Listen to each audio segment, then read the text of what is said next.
할렐루야. 3월 13일 월요일 원포인트 큐티 시간에 함께 하신 성도님들을 주님 이름으로 환영하고 축복합니다.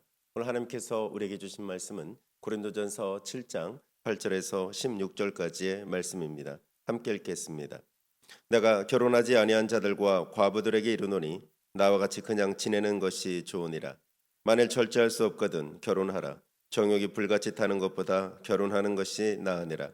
결혼한 자들에게 내가 명하노니 명하는 자는 내가 아니요 주시라. 여자는 남편에게서 갈라서지 말고 만일 갈라졌으면 그대로 지내든지 다시 그 남편과 화합하든지 하라. 남편도 아내를 버리지 말라. 그 나머지 사람들에게 내가 말하노니 이는 주의 명령이 아니라 만일 어떤 형제에게 믿지 아니하는 아내가 있어 남편과 함께 살기를 좋아하거든 그를 버리지 말며 어떤 여자에게 믿지 아니하는 남편이 있어 아내와 함께 살기를 좋아하거든 그 남편을 버리지 말라. 믿지 아니하는 남편이 아내로 말미암아 거룩하게 되고 믿지 아니하는 아내가 남편으로 말미암아 거룩하게 되나니 그렇지 아니하면 너희 자녀도 깨끗하지 못하니라. 그러나 이제 거룩하니라. 혹 믿지 않는 자가 갈리거든 갈리게 하라. 형제나 자매나 이런 일에 구애될 것이 없느니라. 그러나 하나님은 화평 중에서 너희를 부르셨느니라. 아내된 자여 내가 남편을 구원할는지 어찌 알 수 있으며 남편된 자여 내가 내 아내를 구원할는지 어찌 알 수 있으리요. 아멘. 이 시간 가정 안에서의 선한 영향력이란 제목으로 담임 목사님께서 큐티 인도해 주시겠습니다. 할렐루야. 네, 오늘 3월 13일 월요일 녹화 고린도전서 7장 8절에서 16절 말씀을 통해서 우리가 한번 오늘도 묵상을 합니다. 여러분 오늘 이 결혼 얘기에 관한 것을 사도 바울이 하고 있어요. 우리가 잘 아는 대로 사도 바울은 독신 생활로 평생을 산 사람입니다. 자, 오늘날은 독신이 두 종류가 있어요. 미혼 독신이 있고 또 이른바 싱글이라고 하는 결혼했다가 돌아와서 홀로 사는 분들이 있습니다. 그런데 여기 8절에 보면 사도 바울의 독신관이 그대로 쓰여 있어요. 내가 결혼하지 아니한 자들과 과부들에게 이르노니 나와 같이 그냥 지내는 것이 좋으니라. 이렇게 말을 했어요. 내가 결혼하지 아니한 자들과 과부들에게 이르노니 나와 같이 그냥 지내는 것이 좋으니라. 그러면 이제 처녀 총각도 홀로 지내는 것도 좋다. 여기 포함되어 있고 두 번째는 결혼했다가 이제 이혼하거나 아니면 과부가 되거나 과부는 뭐 이혼이 아니고 남자가 사별한 경우를 말합니다. 그런 경우에 나와 같이 그냥 지내는 것이 좋다. 이렇게 말을 했는데 여기서 끝난 건 물론 아닙니다. 여기 이제 9절에 보면 그러나 만일 절제할 수 없거든. 이 무슨 문제입니까? 성적인 욕구에 있어서 절제가 안 되고 그럴 경우에 너희가 일탈하여 외도하는 경우로 인생을 보낸다면 그 하나님의 심판을 피할 수 없으니 절제할 수 없거든 결혼하라. 정욕이 불같이 타는 것보다 결혼하는 것이 나으니라. 결혼의 절대성 대신에 좀 다소 상대성을 얘기하는 것처럼 보입니다. 결혼이 꼭 절대적인 것은 아니다. 그러나 정욕을 제어할 수 없으니 너희가 일탈한 삶이 너의 삶의 방식이 되지 않게 하기 위해서라면 차라리 결혼하는 것이 낫다. 이렇게 소극적인 긍정적인 표현을 해줬어요. 그러면서 10절에 보니까 결혼한 자들에게 내가 명하노니 여자는 남편에게서 갈라서지 말고 쉽게 말하면 여자가 먼저 떠나겠다고 하지 말아라. 이혼하겠다고 하지 말아라 하는 겁니다. 또 11절에 보니까 남편도 아내를 버리지 말라. 서로 결혼했으면 서로 메인 거고 서로 주장하는 거고 서로 얽매여 사는 거다. 이 얘기를 한 겁니다. 이것은 뭐 상식적인 어떤 우리가 알고 있는 거와 크게 다르지 않습니다. 12절 말씀 보시면 그 나머지 사람들에게 내가 말하노니 만일 어떤 형제에게 믿지 아니하는 아내가 있어 남편과 함께 살기를 좋아하거든 그를 버리지 말며. 자, 우리는 그리스도와 벨리알, 빛과 어둠은 함께 할 수 없다는 얘기를 사도 바울이 했음을 알고 있어요. 그럼에도 불구하고 믿지 아니하는 아내가 있어요. 아마 두 사람이 아마 처음부터 믿는 자와 믿지 아니하는 자와 결혼했는지까지는 모르겠어요. 믿음이 없는 사람이라면 또 그렇게 했을 수도 있겠죠.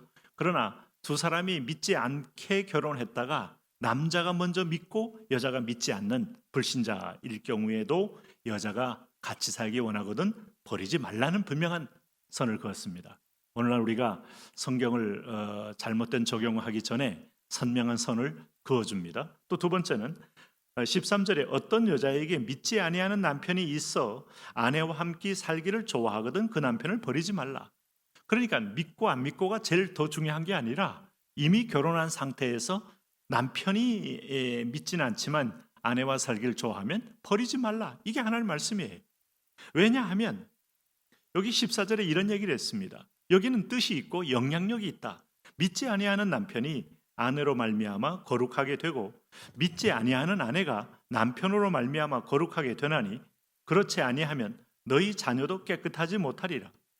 그러나 이제 거룩하니라. 이렇게 해서 믿는 아내가 믿지 않는 남편에게 전도도 하고 중보기도도 하고 그래서 그리스도께까지 인도해서 거룩한 자녀로 만들 수 있다.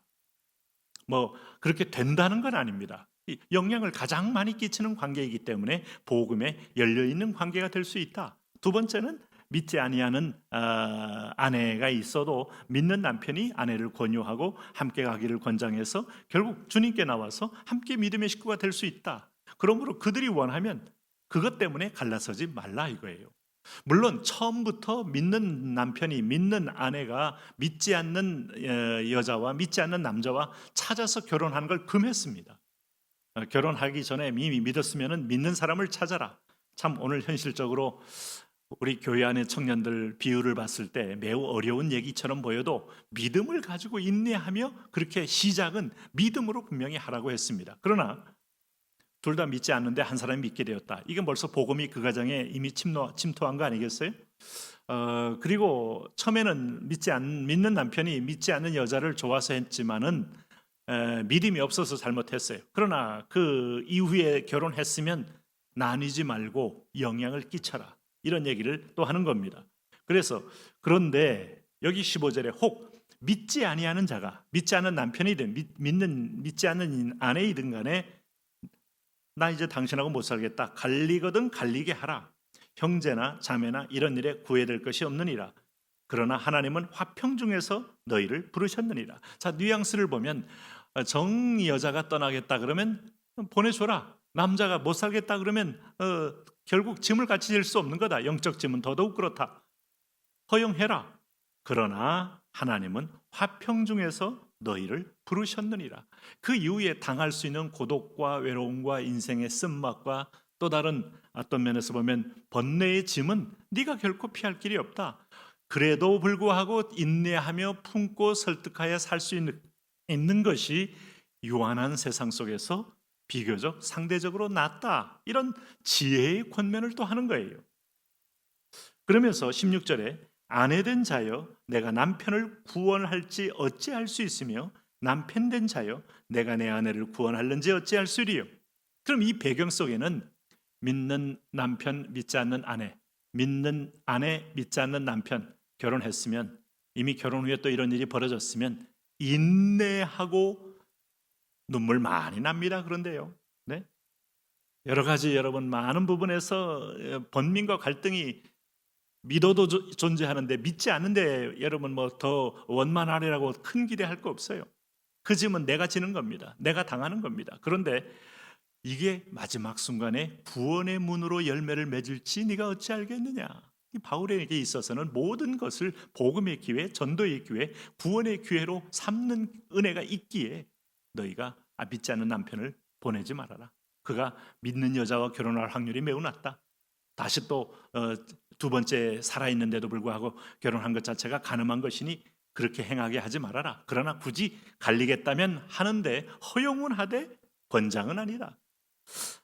다소 여러분 성경이 왜 이렇게 결혼 얘기하는가 하면 우리는 결혼은 절대성은 아닙니다. 결혼은 상대성입니다. 지상에서만 유효한 겁니다. 그러나 하나님은 결혼을 통하여 관계를 설명하셨어요. 그리고 결혼은 하나님의 설계된 디자인이에요.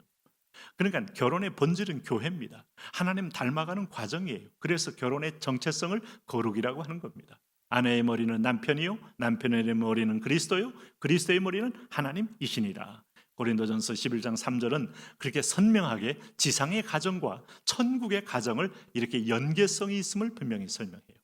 그러나 천국 가면은 이 상대적 가정은 해체됩니다. 우리 좋은 말로 발전적 해체라고 그러죠. 더 큰 신랑, 더 큰 신부 속으로 들어가기 때문이에요.